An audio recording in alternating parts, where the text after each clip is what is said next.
এই ডিজাইনটা তো ভালো ছিল কিন্তু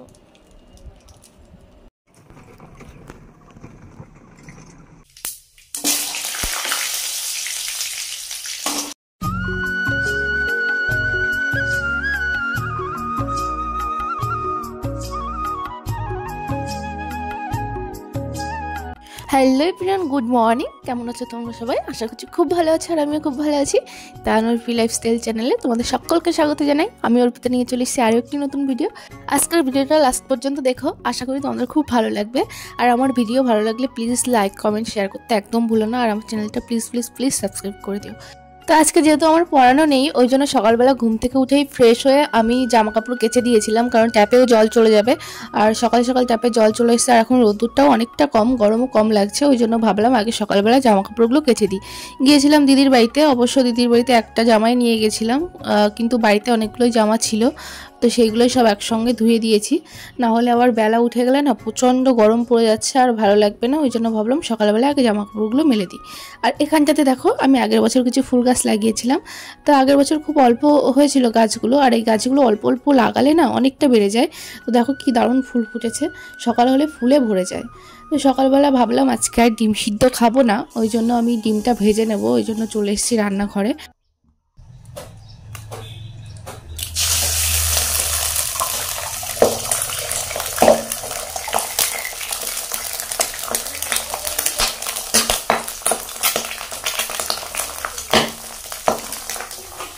সত্যি বলতে আজকে ডিম ভাজতে গিয়ে যেটা হলো না, সত্যি আমি ভাবতে পারিনি এরকমটা হবে। হয়তো তেলটা বেশি পড়ে গেছে, কি জন্য ফাটলো এইভাবে আমি সত্যি বুঝতে পারিনি।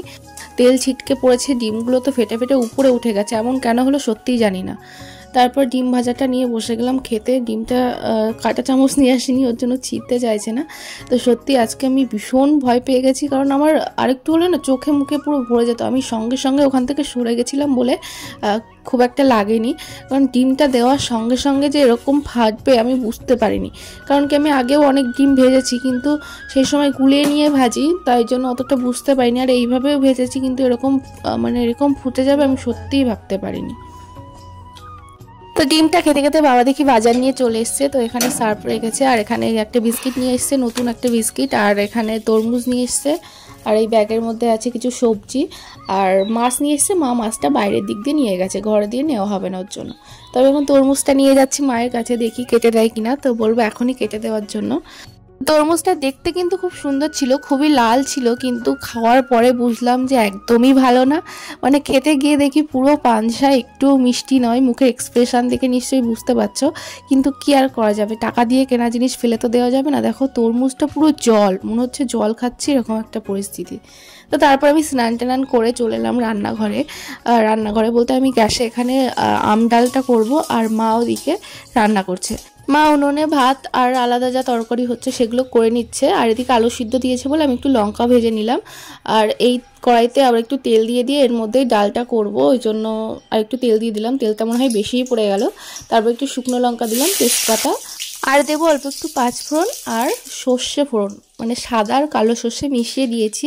এবার এর মধ্যে আমগুলো দিয়ে একটু ভালো করে ভাজা ভাজা, খুব বেশি না, হালকা নাড়াচাড়া করে তার মধ্যে সিদ্ধ করা ডাল দিয়ে দেবো। সিদ্ধ করে আগে নুন হলুদ দেওয়া হয়ে গেছে, তো সেই নুন হলুদ দেওয়া ডালটা এর মধ্যে দিয়ে দেবো।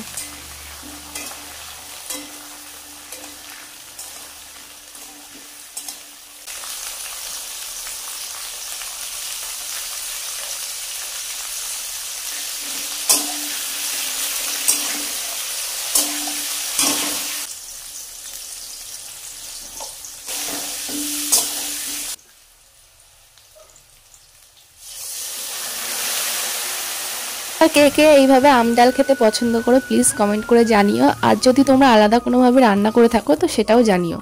তোমার ডালটা প্রায় হয়ে গেছে, এর মধ্যে অল্প একটু চিনি দেবো। তো আমি বারান্দায় বসে আছি, দেখলাম এই মটকাওয়ালা দাদাটা যাচ্ছে। তো অনেক দিন হয়ে গেছে মটকা খায় না, কিন্তু এই মটকাগুলো না আমার একটু ভালোও লাগে না। তাও এনার কাছ থেকে কখনো খাইনি বলে একটু নিয়ে ট্রাই করে দেখছি। আমার মা বলছিল হয়তো ভালো হবে না, ওই জন্য তিনটেই নিলাম। তো ফার্স্টে মা বাবাকে দিয়েছিলাম, লাস্টে আবার নেবো না ভেবে আর একটা নিয়ে এলাম। তারপর আমি খাচ্ছিলাম ঠিকই, কিন্তু একদমই বাজে। আগে ছোটোবেলায় যেরকম মটকা খেতাম না, সেরকম মটকা হয়তো আর কখনোই পাবো না বলাটা ভুল, কেউ কেউ সেরকম ভালো বানাতে পারে।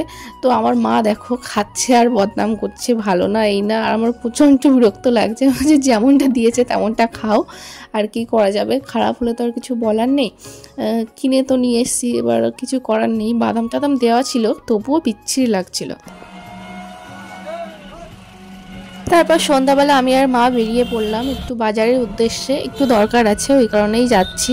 তো কি দরকার ওখানে যাই, তারপরে তোমাদেরকে নিশ্চয়ই জানাবো। আর আমরা বাজারে পৌঁছেও গেছি, একটু পরেই মন্দিরের সামনে নামবো। তো আমি আর মা দুজনই এসছি, তো আমরা এক্ষুনি নেমে যাব, বাজার পৌঁছে গেছি। তো এখানে দেখো একটা মন্দির আছে, এখানে মায়ের মন্দির আছে, আর এর পাশে বড় ঠাকুরের মন্দির আছে। তো আমরা এসছি এই যে জুয়েলারি শপে। তো এই যে দেখা যাচ্ছে বিশ্বজিৎ জুয়েলার্স, তো আমরা এখানেই যাব। তো আমার মায়ের শাখাটা না মানে চেঞ্জ করতে হবে, আগে যে ডিজাইনটা ছিল সেটা মা রাখবে না, তো শাখাটা পেটি ডিজাইন করবে। ওই জন্যই এখন নতুনই কিন্তু শাখাটা, তাও সেই জন্য ভেঙে আবার নতুন করে বানাতে দিতে এসেছি।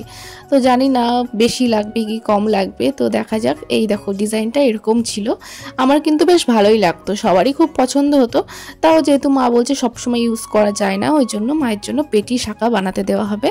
ওই জন্য এখন চলে এসেছি দোকানে। আর এখানে একটা দিদিভাই মানে কি নেবে বুঝে পাচ্ছিল না, এত জিনিস দেখছে, ওনার কোনোটাই পছন্দ হচ্ছে না। তারপর শেষমেশ নিলই না। আর দেখো কত সুন্দর শাখাটাকে টুকরো টুকরো করে ভেঙে কি করে দিয়েছে, মানে কত ডিজাইন ছিল সেগুলোকে ভেঙে চুরে একাকার। তারপর শাখাটা বানাতে দেওয়া হয়ে গেছে, আমি আর মা যাচ্ছি এখন বাড়ির দিকে। এখন না মানে দোকানে এত ভিড় ছিল যে রাত 8টা বেজে গেছে, আমরা 5টা সাড়ে 5টার দিকে এসেছিলাম।